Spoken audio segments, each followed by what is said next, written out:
Part time work நிறைய பண்ணுறோம். அதில் வந்து நம்ம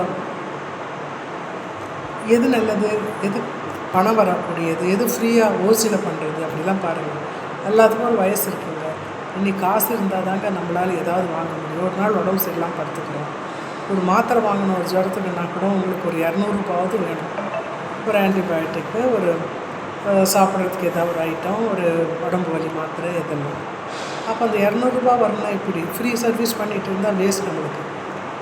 ப்ராப்பராக ஏதாவது ஒரு ஹியூமனிட்டி பேசிஸில் ஒர்க் பண்ணால் கூட எல்லோரும் 50 வாங்கினா நீங்கள் 30 வாங்கினா தான் உங்களுக்கு காசு கிடைக்கும். உங்களுக்கு யாராவது ஃப்ரீயாக பண்ண போகிறாங்களா? இந்த காலத்தில் யாருமே ஃப்ரீன்னு சொல்கிறதுக்கே இல்லை. சாப்பாடு போடுறாங்க, கோவிலுக்கு நல்லா ஓடுறாங்க.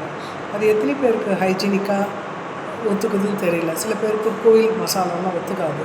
சில பேர் எங்கேயோ ஓப்பனில் பண்ணுறது சாப்பிட மாட்டாங்க. அதனால் நம்மக்கிட்ட காசு இருந்தால் நம்ம ரசம் சோறு வச்சு ஒரு அப்பளம் வச்சு சாப்பிட்டா கூட ஹைஜீனிக் இல்லையா? ஒன்றுமே பண்ண முடியல, ஒரு வெள்ளை சோறு பண்ணிக்கோங்க. ரைஸ் குக்கர்லையோ சாதா குக்கர்லையோ ஆளாக்கு ரைஸ் வச்சா இவ்வளோ ஆகும். அதே ஸ்விக்கியில் நம்ம ஒரு ஆளாக்கு அரிசி வாங்க முடியுமா? இன்றைக்கி கொண்டாந்து கொடுக்குற சார்ஜஸ், பேக்கிங் சார்ஜஸ், டிலே ஆகிறதுக்கு, மழைக்கு சார்ஜஸ் எக்ஸ்ட்ரா எல்லாம் போட்டு சாப்பாடே வேணான்னு வாழைப்பழம் சாப்பிட்டு படுத்துருவோம் இல்லையா? இதெல்லாம் காமன் தானே. அதனால் நீங்கள் ஒரு சாப்பாடு மட்டும் வச்சுக்கோங்க. ஒரு தயிர், ஒரு ஹேட்ஸன் பேக்கெட் ஒரு 10 ரூபா 20 ரூபா வாங்கி வச்சுட்டிங்கன்னா அதில் போட்டு பிசைஞ்சு கொஞ்சம் உப்பு போட்டு சாப்பிட்டிங்கன்னா வயிறுக்கு ஜில்லுன்னு இருக்கும். நம்ம வீட்டு சாப்பாடு சாப்பிட்டோம்ட்டு மரியாதையாக இருக்கும். கொஞ்சம் ஊறுகாய் வச்சிங்கன்னா அது லக்ஸுரி.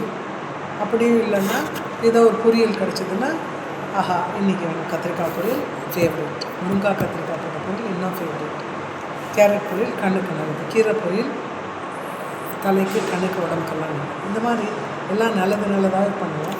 நம்ம நல்ல டைமுக்கு நல்லா யூஸ் பண்ணிக்கலாம். இன்றைக்கி இருக்கிறோம், சந்தோஷமாக இருக்கலாம். நாளைக்கு எப்படி போகுதோ தெரியாது. பாய்.